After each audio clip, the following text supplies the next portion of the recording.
Hello everybody. We are in COP29 in Baku, Azerbaijan, and we are honored having Mr. Eddie Rich, CEO of the International Hydropower Association. Am I pronounced it right? Perfect. Perfect. Thank you. Yeah. Actually, it's IHA, the Yes. abbreviation.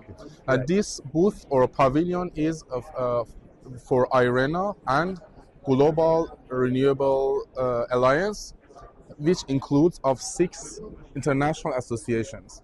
One of them is International Hydropower Association, together with Global Solar Council and other associations. Could you please explain for us what is the purpose of establishing IHA? What was the reason? Because there are a lot of countries, they have their own maybe hydropower association. What was the purpose of establishing? So we are the global voice for sustainable hydropower, and so yes, there are these national hydropower associations, and the global association makes sure that we have a voice at the international table. So our members are largely international companies, multinational companies, and we're the global voice for sustainable hydropower. And it's quite important, that word sustainable, because we are a values-based organisation. We Actually, it was my next also question. Okay, but yeah. First, the national hydropower associations, they come together and plus some international companies, and they are your members. No, the national associations are friends, but our members are directly companies. Companies, okay. And you try to have all the voices together in one voice for developing sustainable hydropower in the world. Yes, exactly. And we come back to your very important point. What do you mean by sustainable hydropower?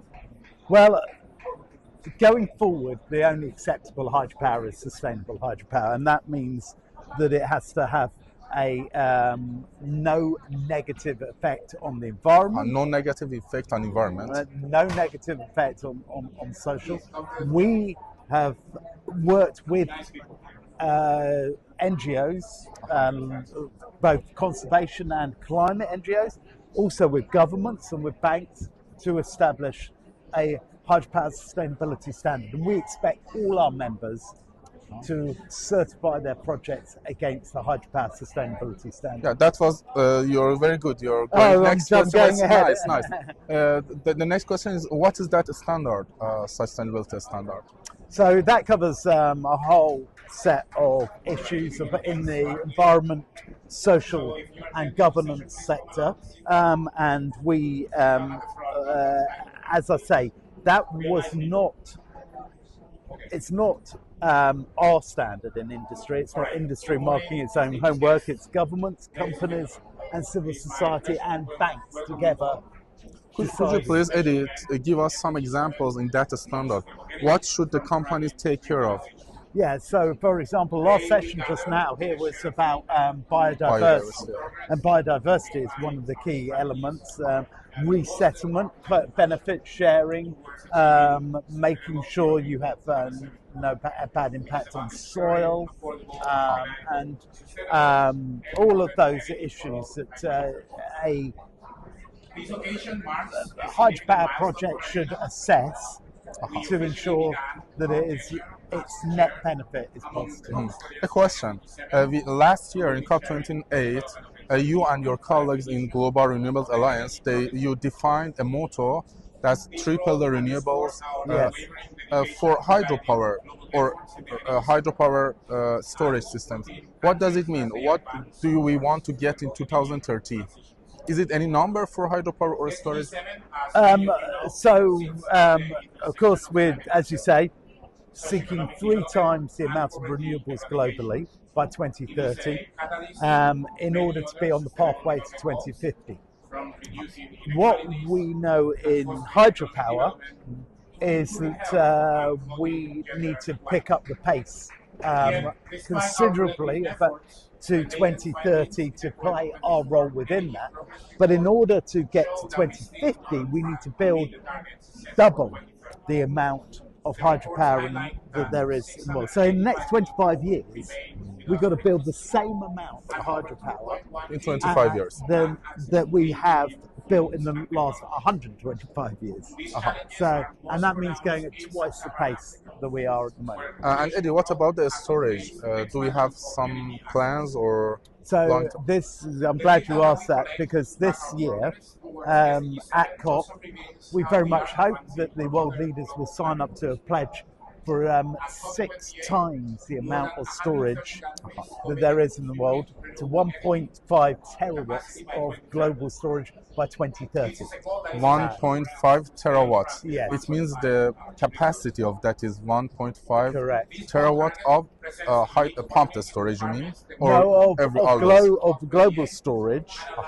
Now, you're quite right that much of that will be chemical batteries, but much of it will be that long duration storage, which is absolutely predominantly at the moment over 90% of that is pumped storage hydropower. So pumped storage hydropower will have a huge role to play in the future.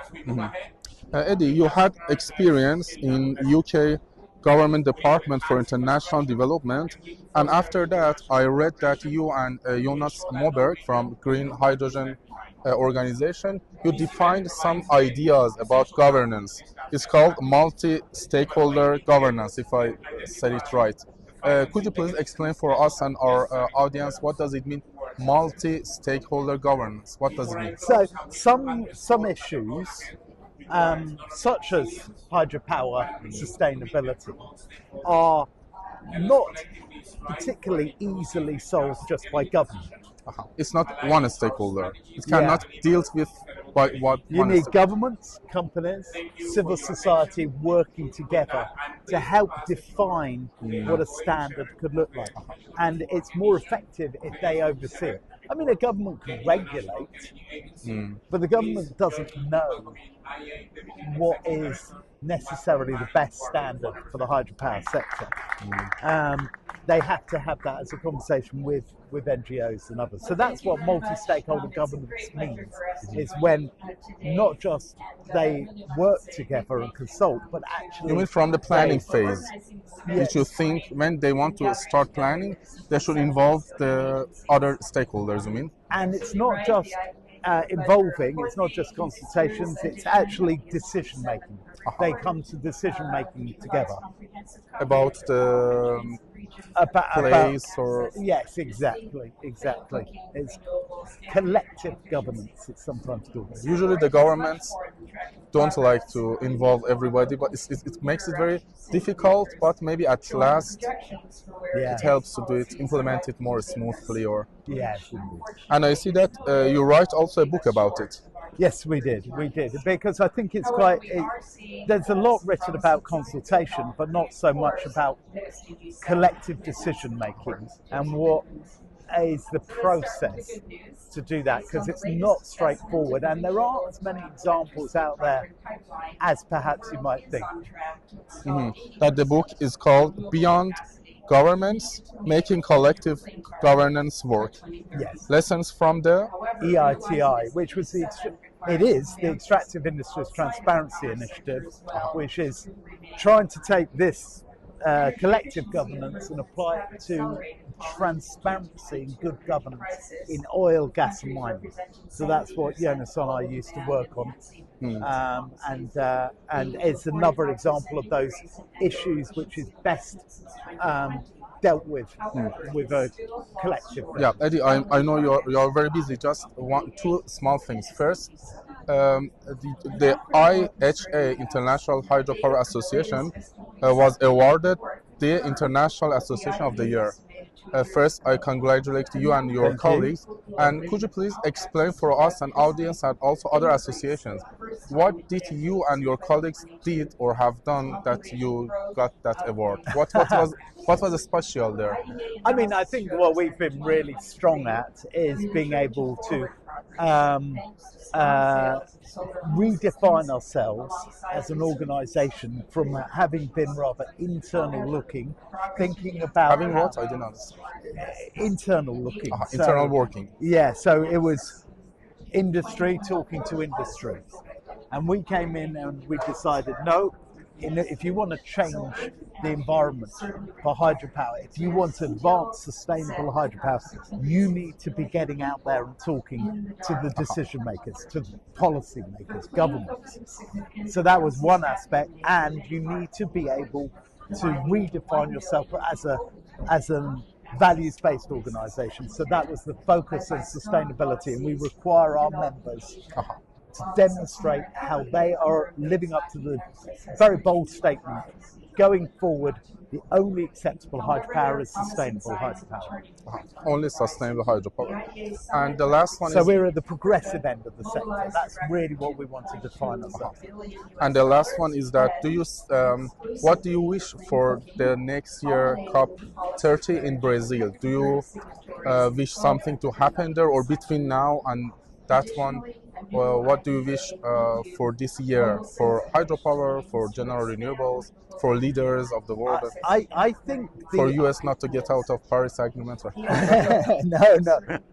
No, don't do that. No, the really key thing is to make sure that we continue the huge explosion of renewables, but also it's not just about volume, it's about making sure there's the right mix. And getting world leaders to understand that it's not just about getting more and more solar onto the system and more wind onto the system. We need to make sure that's balanced, stability, with good grids, with storage. And that's why we in IHA are pushing very hard on pump storage as the predominant technology to provide that support to make it clear that electricity and energy has to be reliable, not just... You mean different technologies should go together in parallel, and each of them has its own role. So if we grow one of them and don't grow the other one, so we will get problem. Because the wind doesn't blow all the time, the sun doesn't shine all the time. Sometimes it shines too much. Sometimes there's too much wind on the system. It's good to be able to use batteries, and we particularly say water batteries, natural water batteries. This pump storage hydropower. Yeah. So thanks, Eddie, for this interview. Thank you very much. So wish success for you and your colleagues. Thank you so much for your time. Merci, Sam.